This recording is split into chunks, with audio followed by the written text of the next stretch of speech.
Assalamualaikum warahmatullahi wabarakatuh. Selamat berjumpa kembali mahasiswa Bu Heni yang sangat Bu Heni banggakan. Hari ini Bu Heni akan menjelaskan atau memberikan tutorial mengenai penggunaan aplikasi SPSS. Tipenya IBM SPSS 25 dan softwarenya atau masternya sudah pernah Bu Heni share ya di e-learning. Silahkan dibuka kembali kemudian diinstal di laptop kalian masing-masing, karena tutorial ini berkaitan dengan tugas atau UAS kalian nanti. Silahkan dicermati dan dipahami dengan betul tutorial yang akan Bu Heni share. Ada beberapa analisis data yang akan coba kita ulik. Di antaranya ada analisis korelasi atau hubungan, kemudian analisis komparasi atau perbandingan, dan analisis regresi atau pengaruh. Jadi silakan dicermati baik-baik. Yang pertama akan Bu Heni jelaskan mengenai bagaimana atau fitur-fitur apa saja yang ada di dalam SPSS. Oke.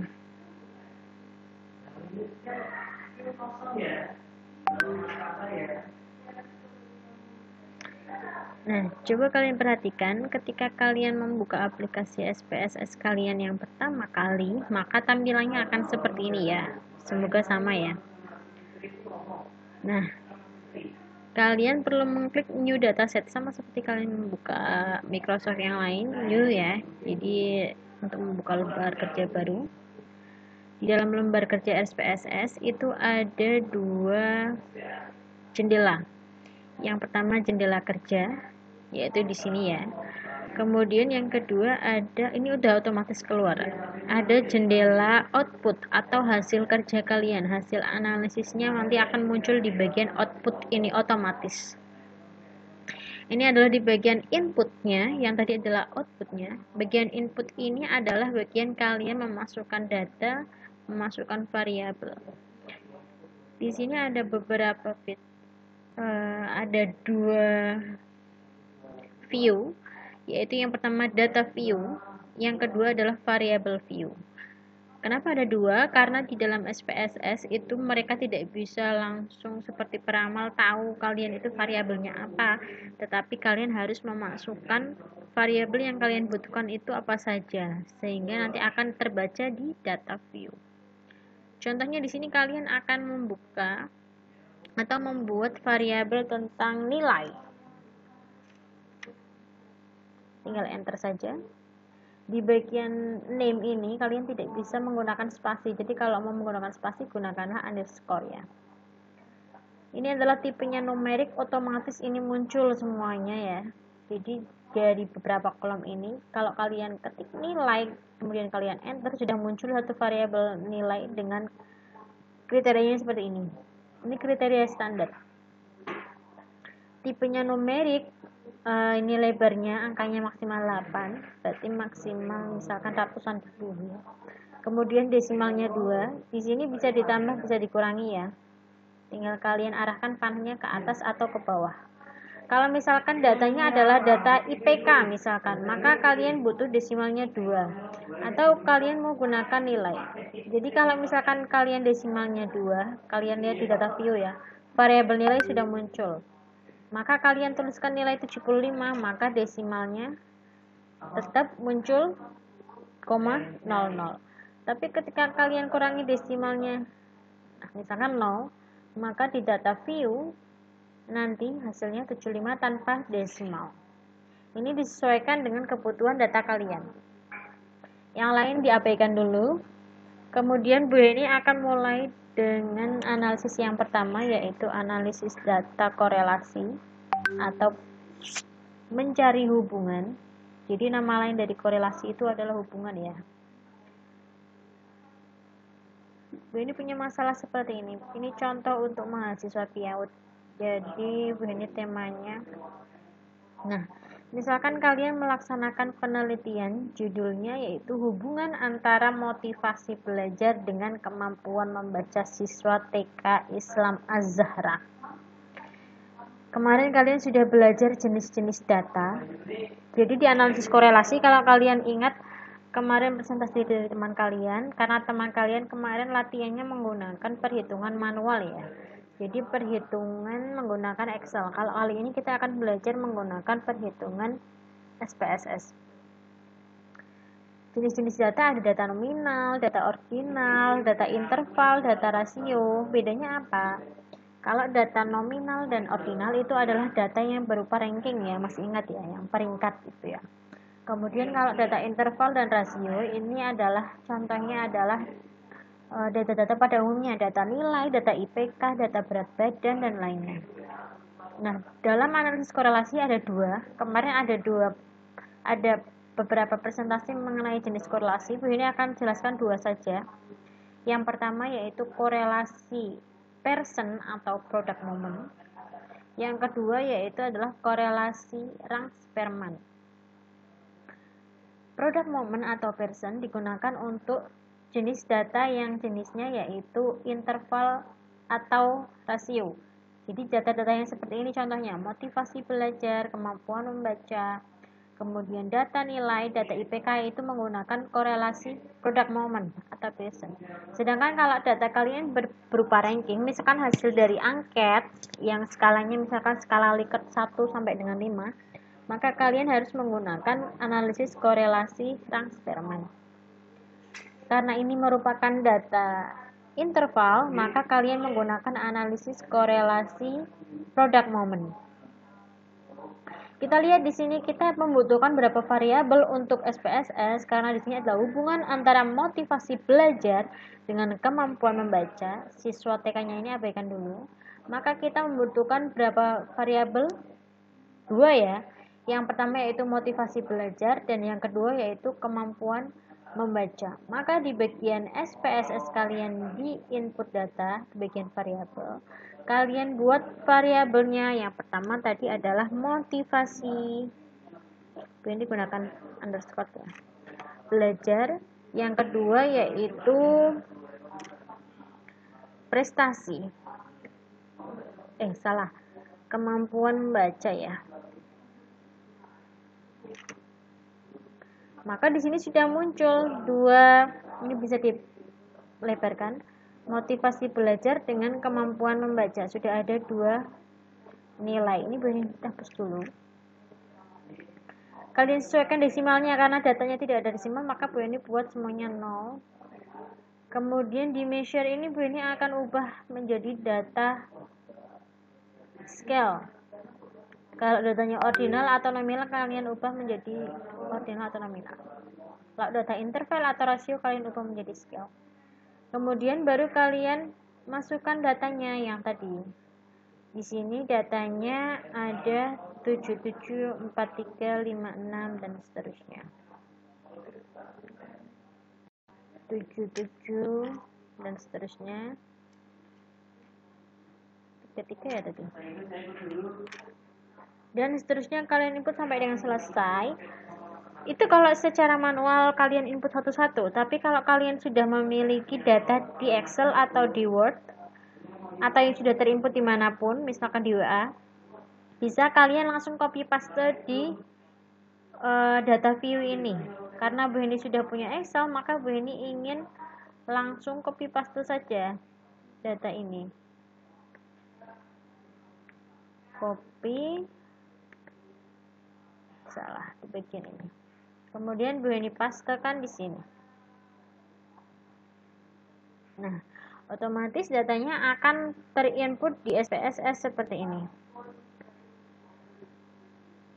Itu baru kita membuat variabel dan input data. Setelah itu dilaksanakan, baru kita melakukan analisisnya. Tadi analisisnya adalah komparasi. Maka kita klik analyze.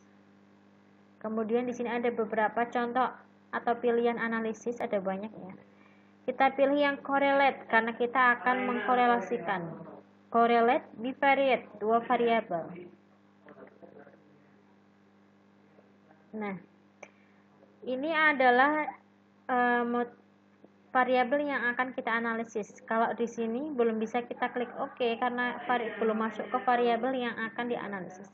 maka kalian pindahkan dengan menggunakan panah ini, maka dia akan berpindah ke kolom variabel. Di sini ada berapa pilihan korelasinya? Pearson, Kendall-Stahl, atau Spearman. Maka kita pilih yang Pearson karena kita adalah analisis produk moment. Kalau datanya bentuknya ranking, maka kalian centang yang ini. Ini nggak perlu ya. Setelah itu kita klik OK. Maka hasilnya otomatis akan muncul di bagian analisis, di bagian outputnya, yaitu hasil dari correlation atau analisis korelasi. Gampang ya.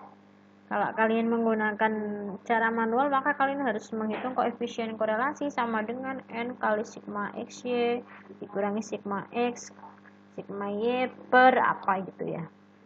Kalau di analisis SPSS, kalian cukup klik-klik saja, maka sudah muncul hasilnya di bagian korelasi.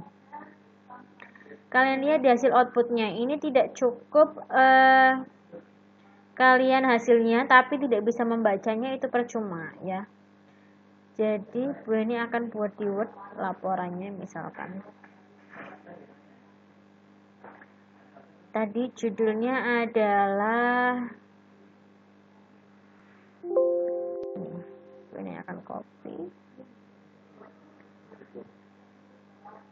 Salam. Bu ini akan kopikan di sini.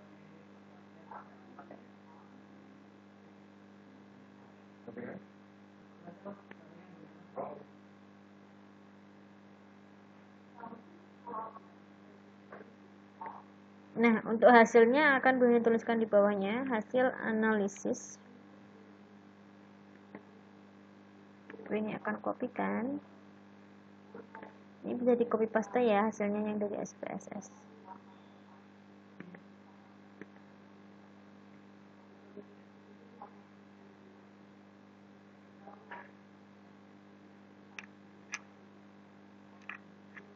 Nah, ini untuk hasilnya. Korelasi atau hubungan antara motivasi belajar dengan kemampuan membaca. Kita lihat ya, kalau nilai yang atas ini dengan yang bawah ini sebenarnya sama persis, hanya dia dibalik. Ini motivasi belajar dengan kemampuan membaca, yang ini kemampuan membaca dengan motivasi belajar. Nilainya sama. Di sini percent correlation, ini artinya adalah koefisien korelasi. Ini yang nilai ini sama ya. Ini adalah nilai dari koefisien korelasi yang kita dapatkan. Ini adalah nilai signifikansi. Ini yang sangat penting, kalian perhatikan ya. Kemudian N itu adalah banyak data tadi, karena ada 30 siswa yang dianalisis, maka di sini ada 30. Nah, coba kalian perhatikan. Ini adalah koefisien korelasi antara motivasi belajar dengan kemampuan membaca. Kalau motivasi belajar dengan motivasi belajar, otomatis hasilnya 1. Kenapa? Karena dia berhubungan dengan dirinya sendiri, maka udah otomatis 1. Karena rentang koefisien korelasi, kalau kalian masih ingat, itu dari negatif 1 sampai dengan 1. Kalau semakin nilainya mendekati 1 atau negatif 1, maka korelasinya adalah positif dan kuat ya. Kalau semakin mendekati 0, maka dia korelasinya lemah atau bahkan tidak ada korelasi. Kalian lihat di situ adalah koefisien korelasi hasilnya titik 879. Ini artinya adalah titik itu adalah 0,879. Ini akan tuliskan di sini. Di bawahnya aja ya.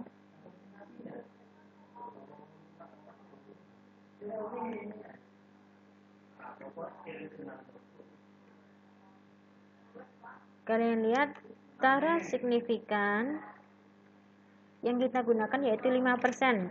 Pernah dijelaskan ya, kenapa 5%? Karena kita di dunia pendidikan yaitu toleransinya 5%. Kalau kalian melakukan analisis mungkin di bidang kedokteran atau keilmuan lainnya bisa 1%, karena semakin kecil taraf kesalahannya maka semakin bagus. Kemudian koefisien korelasi hasilnya 0,879. Ini artinya apa? Artinya bahwa korelasi mendekati 1 dan